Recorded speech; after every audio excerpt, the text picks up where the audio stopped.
Hey, Cockerpunk here. Gonna do the video here on what I think of the efficiency test that we just performed. Number one, the answer to the simple answer to Mike's question: no, you can't do that. The long-winded answer: maybe. I'll get into the ion here a little bit later, but first I'm gonna go through the three guns that I own. We didn't actually test my autococker. We just tested Bryce's, but to show you guys what I think is going on. So first off, the easiest gun to figure out what happened is my Cyborg. Now, this works like a Timmy, Ego, you name it. It's like this. If it's a stack tube, pop it. So, when Jack Wood got word that we were doing this test, he immediately sent me a text message, or a PM, talking about his testing with the Ego dry firing versus non-dry firing. Now, I can't tell you the numbers he used, or the numbers he told me, because he said I couldn't, but from what he said, his and my testing almost exactly correlate, like, basically to the T, they correlate. In that, what's happening here is that when I fire this with paint, there's a back pressure created when the bolt comes forward between, like, because we got the F equals MA, or we got the sum of forces equals 0 business. We got everything, we got a force pushing the paintball, but the equal and opposite force pushing back. So that's going to be pushing against the bolt. Well, that means that the reaction time when the solenoid stops pushing this forward is going to be a lot different, because that back pressure will encourage the bolt to kick back faster. Now, we have what Jack calls overdwell. When we don't have that back pressure, this has to wait until the air flows all the way through the gun and into the other side of the ram before it comes back. So there's obviously a delay there in which the valve's open and nothing's happening besides wasting air. So that's a pretty simple concept to understand, and our testing and Jack's testing seem to agree really well on that front. Now, the modification of that is when we did the Cocker test. Now, the Cocker test was almost identical, and me and Bryce have talked about whether it's statistically valid or not. I happen to think it is a moderate loss in efficiency. It's definitely not what we're seeing with any of the other guns. It's very close, and this is why.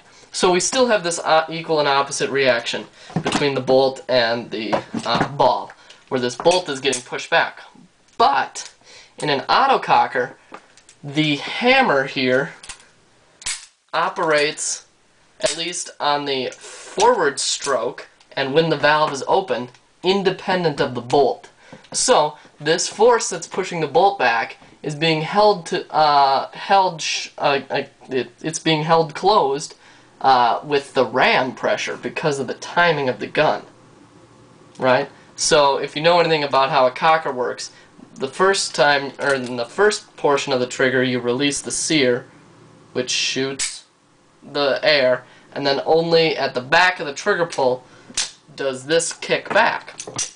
So most of this force is being held forward by the ram, and eventually, though, it does kick back, and so you do get that force will play a part, just a much less part, because the gun is set up and designed to hold the bolt closed until the recocking sequence. Like, that's why it's a closed bolt gun. And so this is because, so what we have here is we have a pin on this thing that permanently attaches the bolt to the hammer in every operation. Now, in the autococker, we only have, during the recocking sequence, is the bolt interacting with the hammer. And that's what gives us the results on the autococker, in my opinion. There's a couple other opinions out there that are actually quite nice.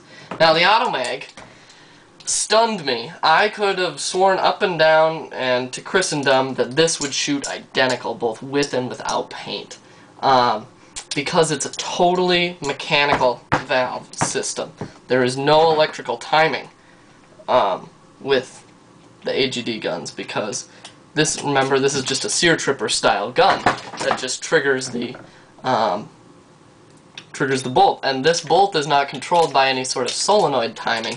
It's controlled only by the pressure in the dump chamber versus the pressure of the return spring. And, it turns out, the back pressure from the ball itself. And so, obviously, the ball itself does play a role in closing off, in allowing the bolt to retract. The back pressure does play a role. Now, the ion is, I don't have an ion here, sorry. That was Bryce's gun that he, I think, has not used in over a year. Anyway, he does, yeah. Anyway, we're both pump players, so we don't play a lot of semi. The ion is the peculiar one, right? It shot almost identically. In fact, I think it shot to the shot identically, with and without air.